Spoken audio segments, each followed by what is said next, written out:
Hello, my fellow comic book collectors. This is going to be a bit of an informational video about myself. Yesterday, I posted a video where I did my Q&A. And in my video, I did what I sometimes do, where I said one name instead of another name. And it was like Pep 22, and I was supposed to say I said Pep 20 instead of Pep 22. And I also said Pep 22 is the first appearance of Richie Rich, where it's actually the first appearance of Archie. And I kind of wanted to explain why sometimes I do that. I actually do that fairly often, and I try to correct myself when I do it because it's really annoying to me. But it really started when I was a kid. And when I was a kid, I actually struggled with reading. And my parents, were kind of concerned about me because they're both doctors. Like I come from a long line of doctors, and reading is essential. And they wanted me to follow in the family, the family profession. And it was important that I read at a higher level. So they saw that I was struggling with reading and really, really had major issues with reading as a child.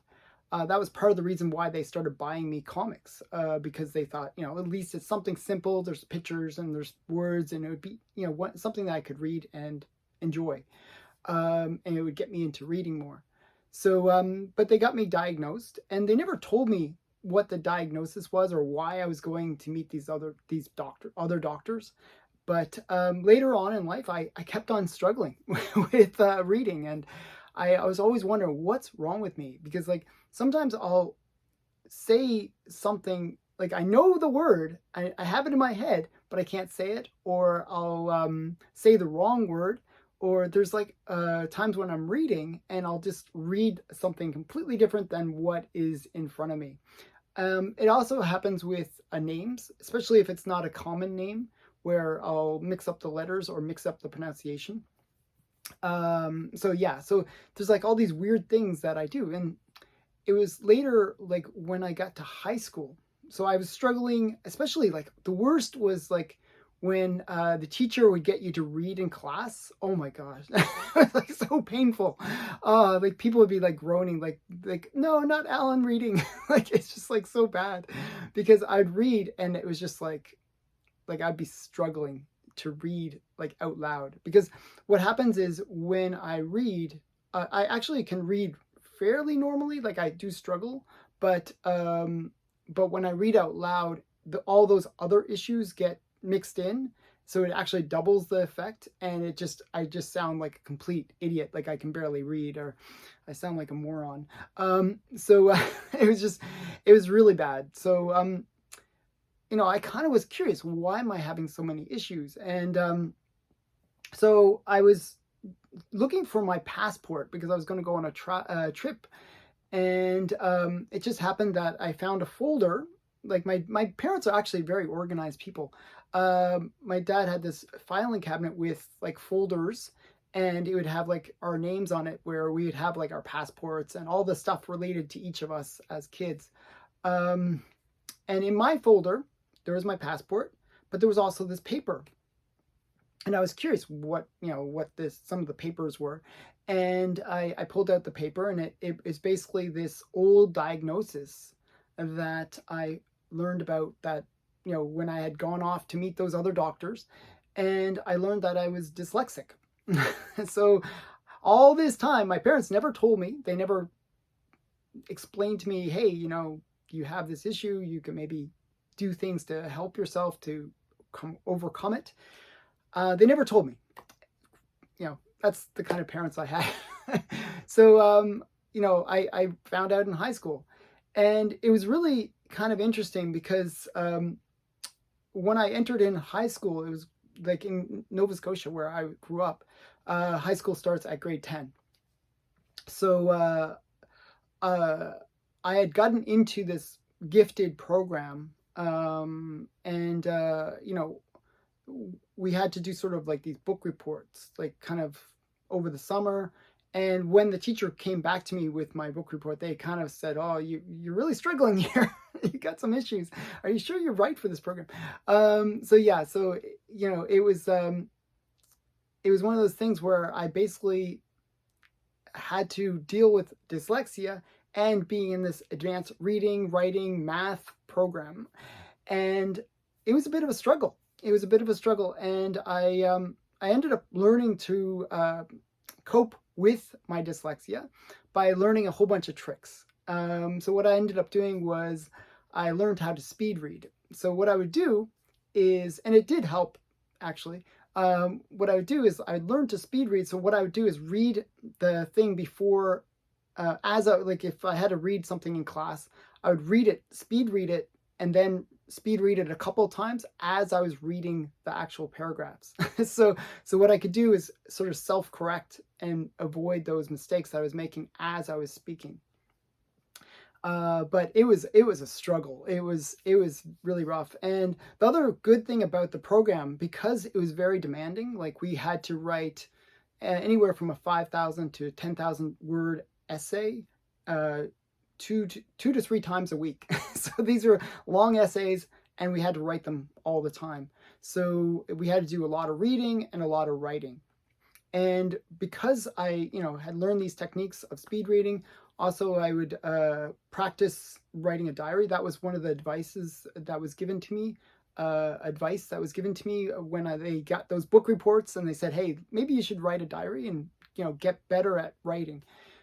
So all those things really helped me with my struggle. So if you think I struggle now, like I was way worse. I had real issues with dyslexia. It was bad. Like I still have issues where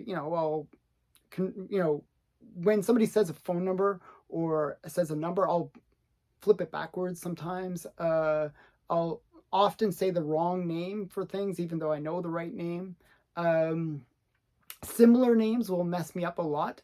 Like recently I was on a Night Tiger stream, and there's 2 famous artists, both with the name Powell. There's Bob Powell, who is a Golden Age artist, and I was talking about him, but then I said Eric Powell, who is a modern artist who does the Goon comic, and I got the names mixed up. And I was corrected on the stream, so I was like, oh yeah, I meant Bob Powell. Yeah.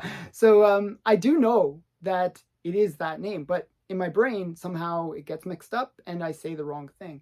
And I do that a lot. It drives me crazy. But what I ask of you is that if I do those mistakes, correct me. I don't mind being corrected. I don't mind people saying, hey, are you sure you mean that name? Are you sure you mean that? Because often I will say the wrong thing. And I don't mean to say the wrong thing. It's not like I'm trying to deceive anyone or anything like that. And it's not like I don't know, I just don't realize that sometimes I say the wrong thing. So often what I'll do is if somebody watching these videos says, hey, look, you said the wrong character or you said the wrong thing, and they put it in the comments, well, what I'll do is I'll actually put a comment myself saying, oh, whoops.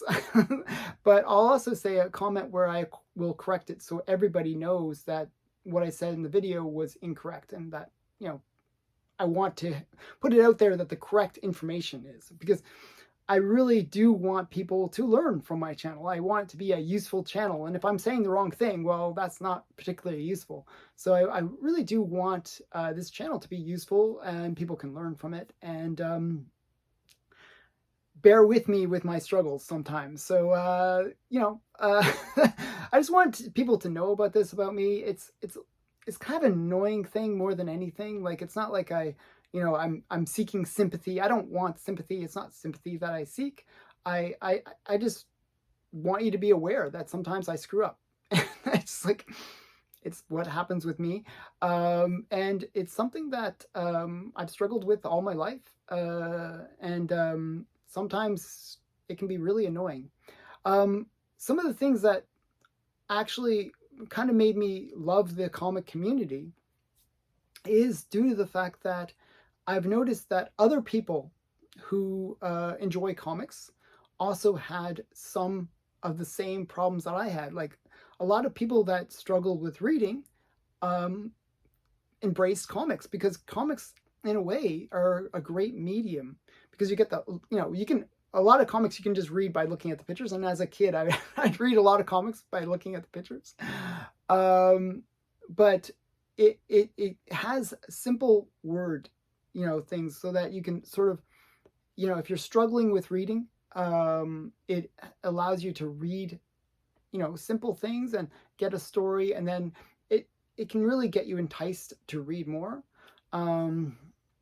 So I really do enjoy the medium of comics, and I enjoy the fact that the comic community had, many of the people that I've experienced in this comic community had similar experiences. So that I really enjoy.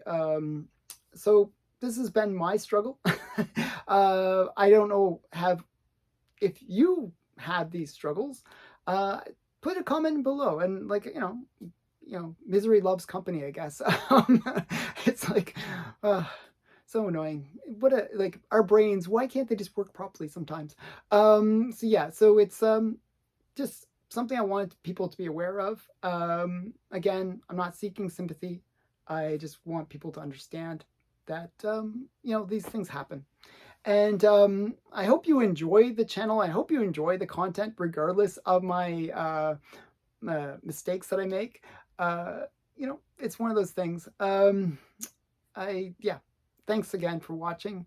I hope you understand my video, because sometimes I don't even understand myself. So it's always fun. So thanks again for watching. Bye for now.